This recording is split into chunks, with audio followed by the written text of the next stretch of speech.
Hey everyone, and welcome to Screams After Midnight. I am Peter, that is Tim. We talk about horror movies on this show. And on this week's, I say this week, we had 2 episodes this week, so that's maybe the wrong phrase to use.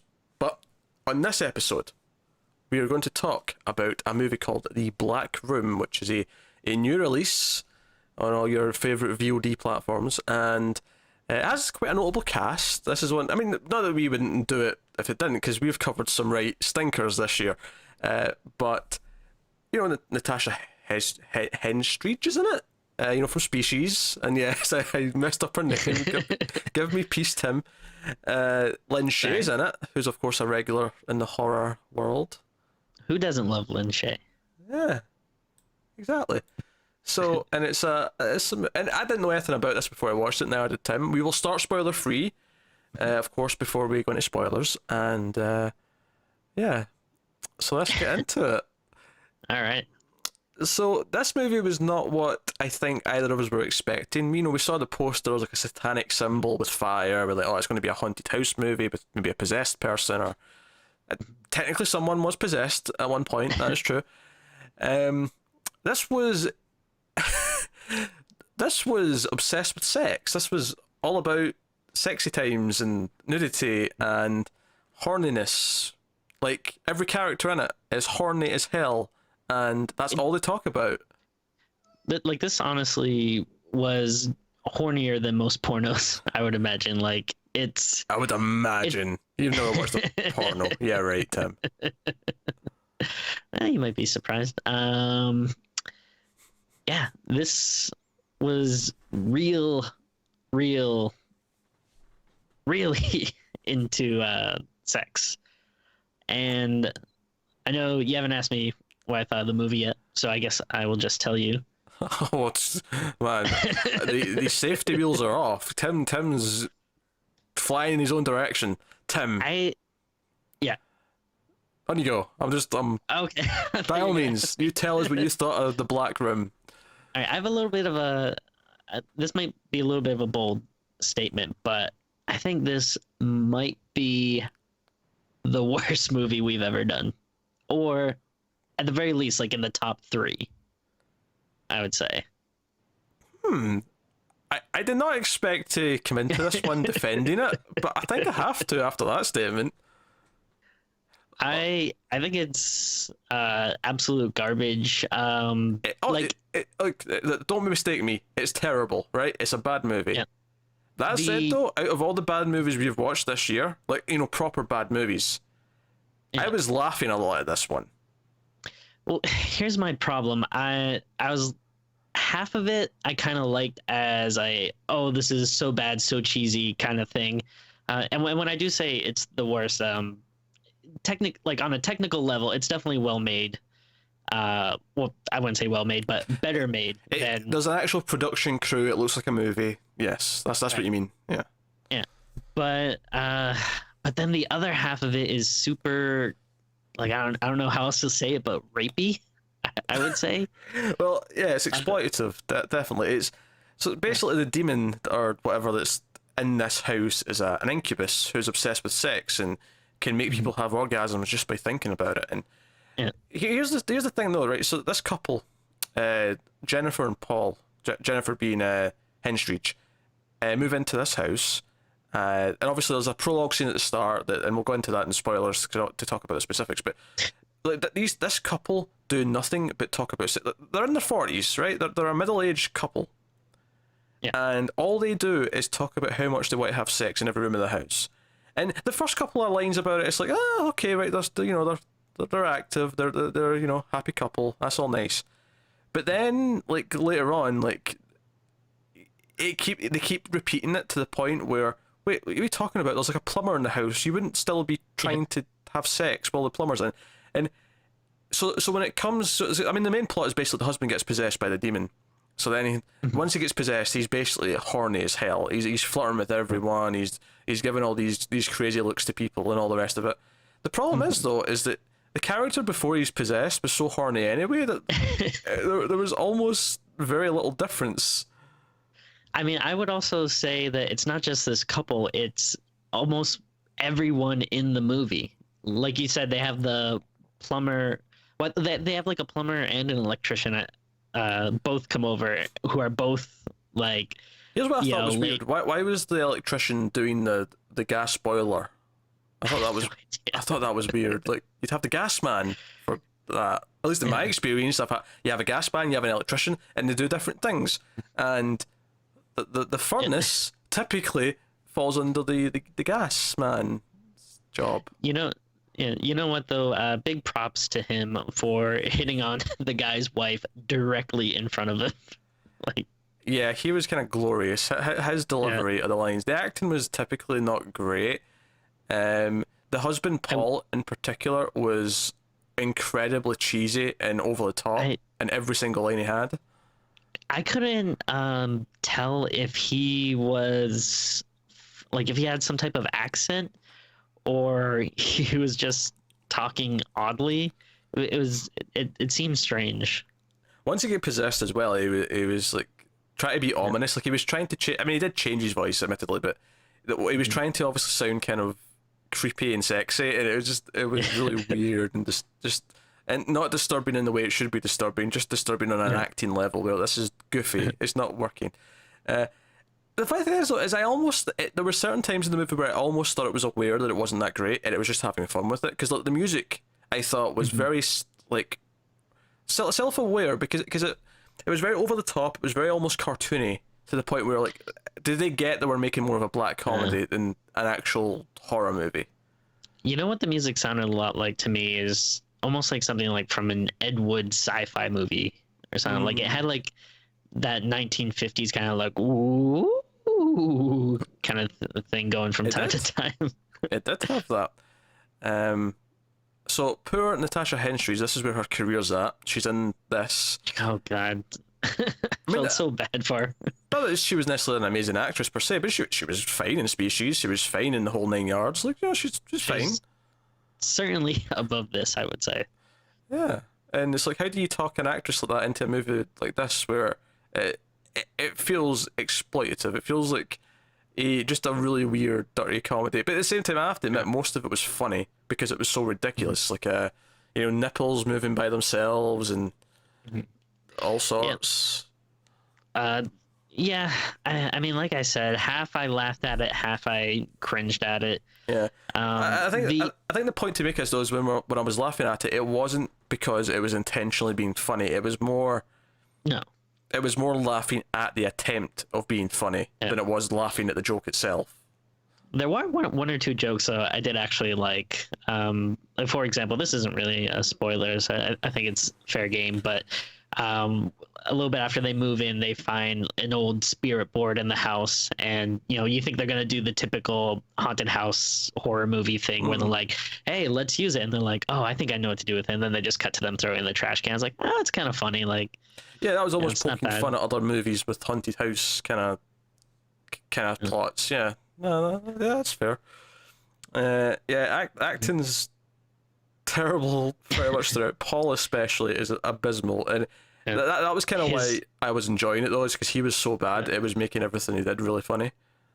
There's one scene that I probably watched 10 times over and over again between him and his best friend that made me laugh because his friend is just awful as well. His friend is awful. His friend wants to bang his wife. That's what most of the conversation's about. We should say his fat best friend because obviously he's so huge. That's a big point of the movie. His wife won't have sex with him because he's so fat. And he looks like he looks like average build. Yeah. I mean, maybe he's got a dad bod underneath there, but like there was nothing about him with clothes on that made me think, oh man, he needs to lose some weight. Yeah. Oh God. But isn't it hilarious that his wife won't have sex with him because he won't stop eating? Oh man. Oh dear. Let's just give a spoiler warning. I want to talk about things. I want to talk about stuff that happens in this because right from the opening. So full spoilers. Right from the opening, it starts off with this weird thing where Shaye lives in this house, and her niece is over, and we see that the ghost basically rapes her in the bed, and she starts moving around and orgasming. But it's kind of like you can just do it well. But there's a close up of her nipple moving around. It's really really weird and goofy. and I'm like, what is this? There was this also CGI smoke that was going up the stairs to the room, and it looked really cheap and nasty. While this is going on, Lin Shaye has. I'm not sure. I forget what her character's name, but if it was like exposition-y make exposition, I wouldn't be surprised. Because while this is going on, she just like sits up in bed and just immediately starts throwing up like plot at you, like, oh, why are you doing this? I told you not to escape. I banished you all those years, like blah blah blah blah blah blah. It's like, who talks like this? Yeah, nah, it's bad. Also, I don't know if we ever have any reason why all of a sudden it escaped, like, because presumably it'd been in that house for a long time, and then it was just like, I guess now's a good time to. There was a symbol on the door. I think the idea was is this that the pipe broke and the steam like erased the symbol. The symbol fell off. All right. It was keeping it locked up, kind of thing. I guess. I don't know. So that's it's this over the top intro, and then the opening titles are this over the top music with this ridiculous animation display, and I'm like, oh god, what is this movie? This is completely different from what I was expecting. And this couple move in, Jennifer and Paul, and they're joking about, oh, we should christen this room in the house with sex. We should christen this room in the house with sex. And it was like, okay, it's fine so far. It's not. I mean, his acting's bad, but just in terms of like, it's not too much. Yeah. And then like, this electrician guy's in the basement, and he has some lines where he's like, yeah, some of the pipes down here are really, and he just looks at her and goes, hot. Like, he's just so bad. He's almost my favorite character in the movie because he's so unshameful about everything he says. But you know what? I would have been okay with this movie if it just started with a black screen and some dialogue that just came up and said, like, on a parallel Earth, much like our own, but where everyone is 10% hornier. Well, not even like 10? 70%. 10? I was gonna say 10. Oh, dude, everything he says is about sex, and then so they go back upstairs, and Paul's like, oh, let's do something. He's like, no, we're not doing something while the husband, while the electrician guys, the creepy, pervy electrician guy specifically, is in the house. He's like, oh, come on, let's just do this. I was like, no. It's like, if he was like 15 or whatever, I'd almost buy this, but you're a like 40-year-old man who's married and just bought a house. You know what? I think you nailed a good point there. I don't think that the characters feel like they're 15, but I feel like the guy that wrote it was 15. Like, I wouldn't have been surprised if it was some like Hollywood producer's son who maybe like just went through puberty. The movie is written and directed by Rolfe Kanefsky, who I think maybe has some problems. He should seek psychiatric help about it. Or just get laid.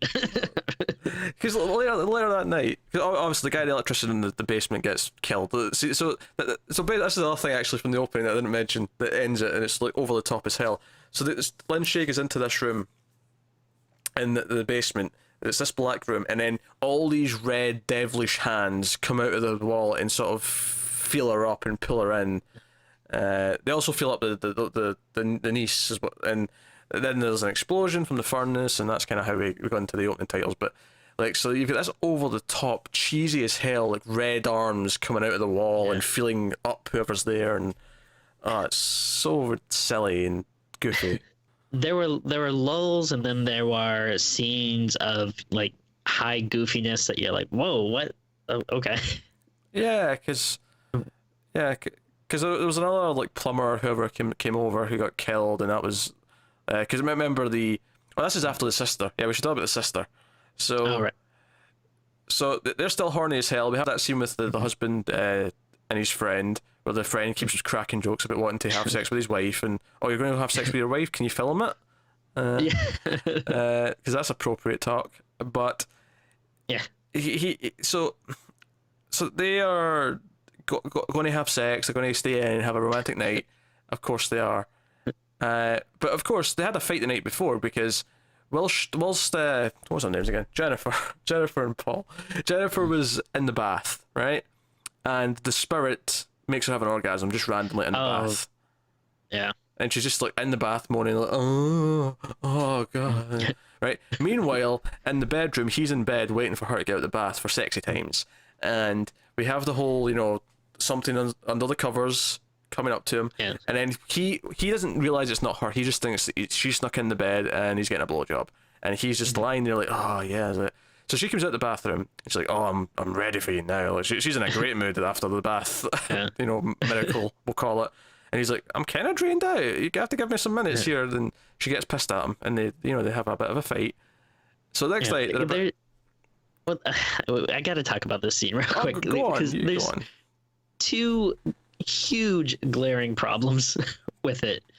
One, they do that movie thing where a lot of times you'll see someone like the first example in my mind is a scene from like Puppet Master where a guy's like tied up and blindfolded and this woman's, I don't know, doing something to him, and then she gets killed by the little female puppet, and then the female puppet comes on and is like licking his nipples and stuff, and the guy's all into it, not realizing that they switch places. And I just feel like it's this weird Hollywood thing where if someone's doing something to you, like you feel stuff, you can see stuff. Like most people, I think, don't just go along with it. Like if you're just all of a sudden getting blown, even if it's your wife or something, I think you would still be kind of freaked out. That like, oh, how the hell did she get there? Maybe I should pull up the covers and look just to make sure. I mean, I get not being immediately shocked by it and just thinking it's her, but I don't buy that throughout the entire duration of the blowjob, he never once looks under the covers to see if she's there. Right. Also, and the same thing with her in the bath. She's just like kind of like, oh wait, I don't know what's going on, but it feels great. Yeah. Well, the thing in the bath was, at least the impression I got from all the times like a female gets this orgasm thing, I got the impression it wasn't like his, where it was like I was feeling like a blowjob. Like for him, it felt like someone was actually there.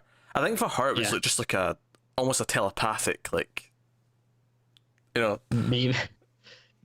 I don't know. I don't know why I'm trying to defend this, but I'm offering you possibilities.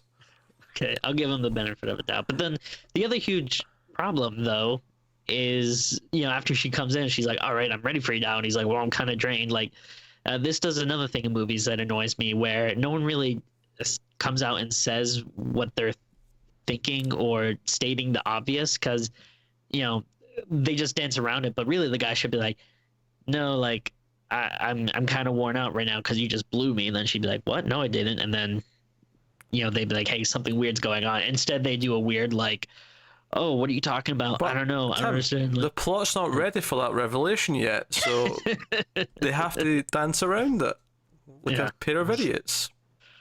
Yeah, I don't know, that's right. That's my complaint. So the next night, they're about to have their night in and have the sexy time. And then they've established earlier on that her sister lives nearby, like so she's going to visit more often. Yeah. And I mean, I'll say this, right? This is probably the smartest thing the script does in the movie, right? Is when she says, "Oh, my sister stays nearby." What's her name? Stacy. No, sorry, Karen. Karen stays nearby, so she can visit more often. And he goes, "Oh, that's great. I like spending time with her." And it cuts back to her, and she says, "Oh, you must really want laid tonight." And I'm like, that was a smart little exchange, because it told us it told us how he feels about his sister, and it told you what their relationship might be like, and it was in a fun, jokey way, right? So I'll give them a couple of points for that exchange. So the sister shows up at the house, and she's like all gothy. She's got dark hair, black lipstick, kind of, you know. I don't know if she quite had the white makeup on, but like, you know, she had that kind of feeling. She even talks about how she's researches the occult, and she's got like crystals in her bag and whatnot. And her and Paul hate each other, so they make digs at each other, and she's like making fun of their house and all the rest of it, like whatever. But then Paul ends up in the basement when the lights go out and gets possessed by the demon, and they go out for dinner. And this is where, again, this is where it kind of gets funny, because it's so goofy and over the top. But the possessed Paul basically starts flirting with the waitress at this restaurant when they go out, and just making these really obvious statements. And then later on, another waitress asks him if she can get him anything, and he just looks at her boobs and goes, "Oh, milk." and then he psychically makes her boobs smaller for turning them down. Yeah, in a scene that, of course, like, well, after she runs into the bathroom and then forces her to like rip her coat open. and yell, "What was it? Oh no, my boobs!" or Yeah, something. of course we see it. This is the thing. I feel like almost every female character in the movie, other than Lynn Shaye and Natasha Henstridge, they're the only characters I think we don't see their boobs. Every other female character, somehow, some way, we find a reason to get their top off at some point. But so I can't emphasize enough how goofy a voice that Paul puts on when he's being all like seductive. It's like, yeah, you want to go in the back and have some sex, like it'll be the most wild ride you've ever had. Shame, you've got a great body. Like I can't emphasize this enough. How bad he's. I actually almost think this is worth watching as a so bad it's entertaining movie in places. I think if you got a group of friends, I think this could be something you could laugh at quite a bit. But the sister's kind of noticing that he's flirting or whatever. They sit down at a table, and he because he has all of the memories of the demon, starts telling the backstory of the person who lived there before. He kind of brushes it off as, oh, the real estate agent mentioned all this.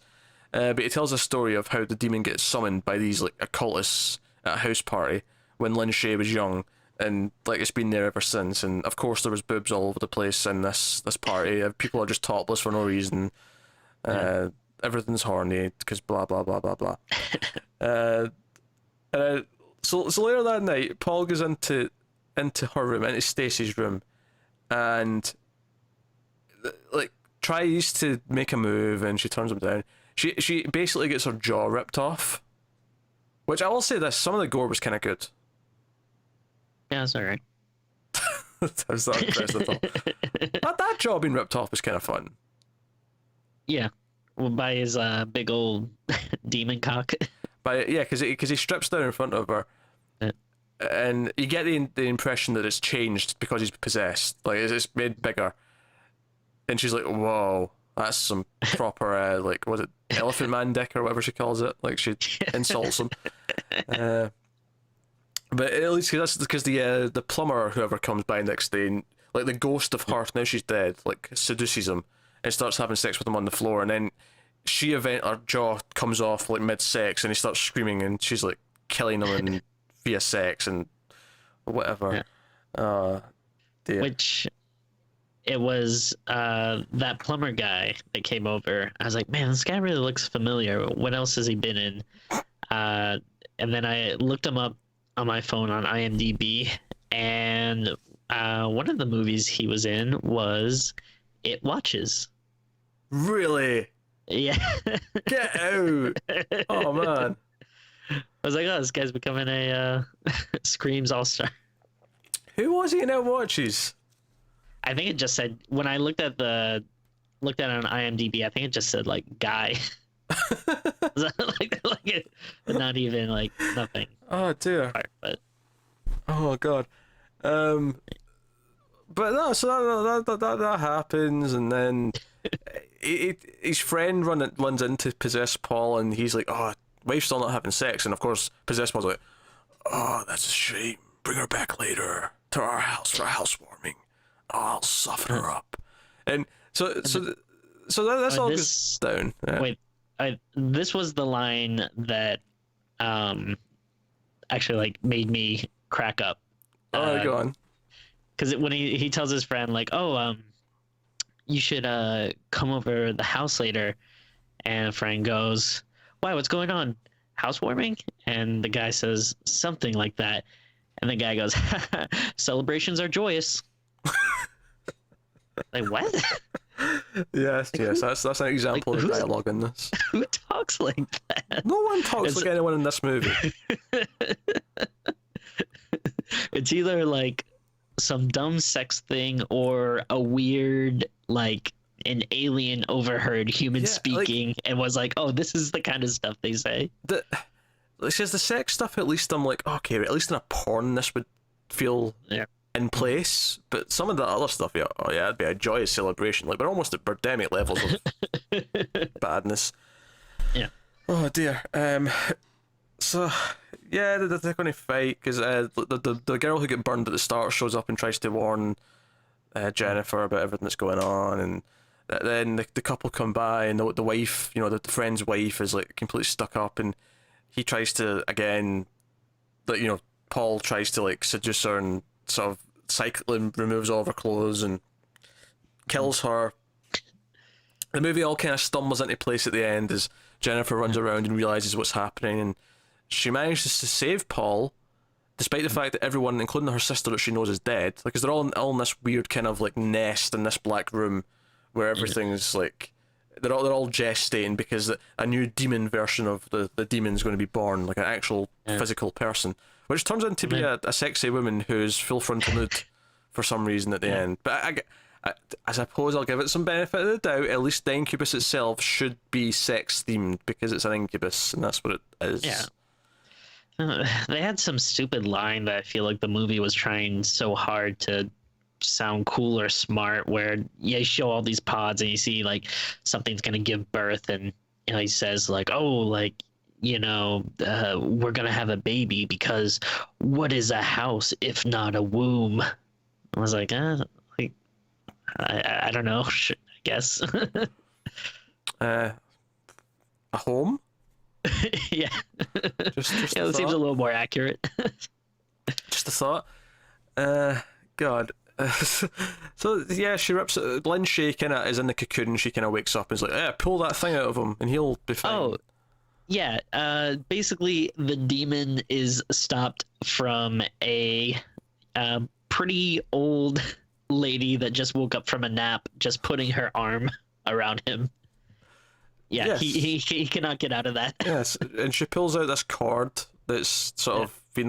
By the way, there was this umbilical cord. Yeah, there was this really crappy CG effect where it was like there was fluid running through the cord, but it was just but the CG effect was just making it look like bigger wherever the lump was meant to be, and it looked really, really bad as it was going across. It looked like something you would have seen in the background of Earthworm Jim. Yeah, that's a fair comparison. So they basically they get out and they're like, oh, we can get our old apartment back, and they're like, ha ha ha. It's like, you just seen your sister with her jaw ripped off. Because it comes up saying like 2 weeks later or something like that at the end, and they're in their apartment, and he's lying in bed and she comes out. I forget, did they end up killing the succubus or whatever that's born at the end? Yeah, because she stabs it, like, because she's making them both have an orgasm, like, no man or woman will resist me, and they're both having an orgasm, and she grabs a knife and stabs her, and she's like, yeah, but you're human on the outside, so you're dead. Yeah, and that was basically it. Even though I only watched it 2 days ago, I've already blocked parts of it out. I feel like I have as well. I feel like some of the ridiculous stuff stood out because it was so over the top and silly. But hey, whatever.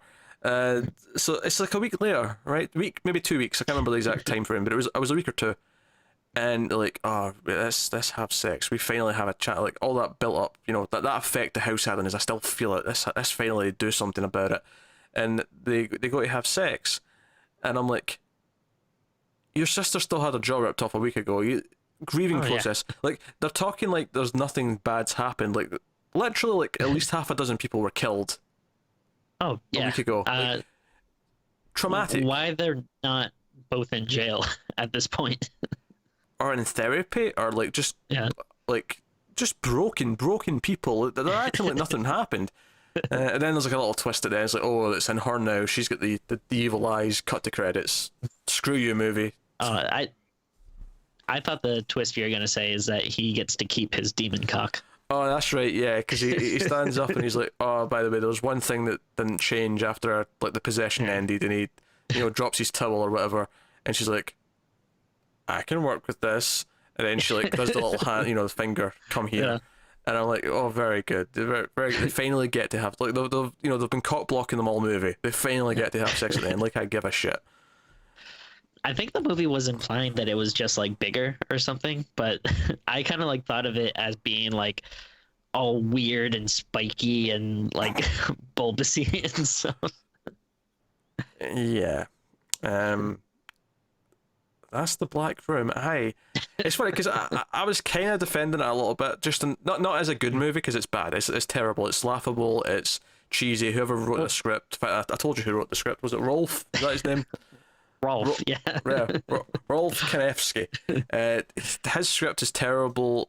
the pacings, there's scenes where the scares or the punchline of the joke, like the pacing's off, like it's poorly put together. Here's my I guess my point of why it's one of the worst movies that we've done, because I do agree there is a cheesiness factor to it, a so bad it's laughable kind of factor that can make. It was way more entertaining than a lot of the movies that we've watched this year, the bad ones. It's still a bad movie, and the rating that we'll get to in a minute will reflect that. But it's just the part that really makes me like feel like icky and like weird about it is, like, all kidding aside, it like there was like legitimate rape in this movie, and I feel like it was kind of played for laughs, and I feel like it was problematic. Like at no point, like for example in the beginning, you know, when that invisible force is doing all that stuff to the girl, like, you know, it's not really played as like this scary traumatic thing. It's like it's this goofy, silly and kind of thing, and in a way, like all the characters that it happens to, they seem to kind of dig it. Like they kind of seem to be into it. And well, yeah, I think what the movie was getting at with that, I mean, maybe I'm giving, you know, Rolfe too much credit, but like the whole idea of it being an incubus and being so like it seduces you to the point where you are enjoying what it's doing to you. Okay, that's fair. I think the problem is the movie never really makes a case of that's what it's doing, that it's like getting in there, and because again it's portrayed differently. That one does kind of feel like rape because you see like physical things happening to her nipple. You feel like, whereas in the restaurant when he just makes the waitress like have an orgasm, it doesn't feel like that. It just feels like he's making it happen. Yeah, exactly. It's very strange, and obviously. Which, like, by the way, I want to point out, as he's making that random waitress have an orgasm when she's waiting tables, there's these close-ups of his finger, like his finger's going in the coffee cup, as if he's poking the coffee cup. Hold on, let me get that on camera. He's just going like that into his coffee, and then he's putting his finger around the rim. It's very, very erotic. Yeah, and now, admittedly, like, you know, this isn't something that's new to horror films. Like, you know, like you see sex scenes and nudity and even rape and stuff in other horror movies, but I feel like it's never. There's usually more of a consequence to it, or it's more, you know, shows that it is like an ugly, nasty thing. Where I just feel like this movie didn't do any of that, and I might be looking into it too much, and I feel bad bringing in this awful like real world thing into it, but it's a fair point. Honestly, it didn't occur to me as much in this one. I think because it was so silly and like all the acting was so stiff and no pun intended, wooden, and like just like nothing about it felt remotely real. I admit it is a problem. It treats the whole thing very lightly.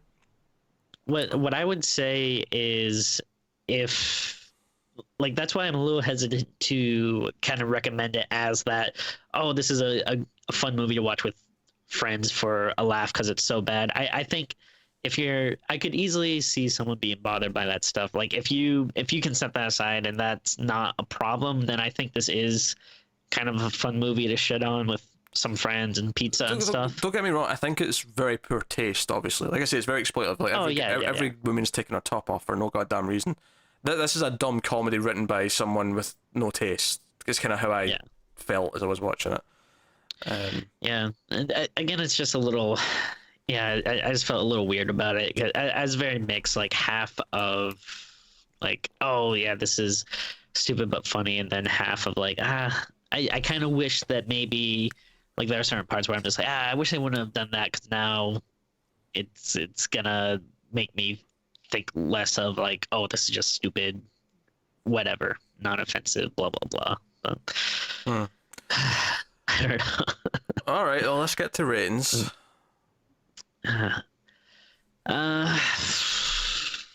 This is tough, because I'm gonna give it a let's say 2.5. I think I mean, again, there are some funny, cheesy stuff to it if you can get past the other boring bits and semi offensive stuff. But yeah, I really wouldn't recommend watching this movie. Again, maybe having on the background and goofing with some friends for some parts. That might be about the best it's for. I mean, I wouldn't recommend it per se, but like, It feels weird to to have it come out of your mouth as a yeah, recommendation.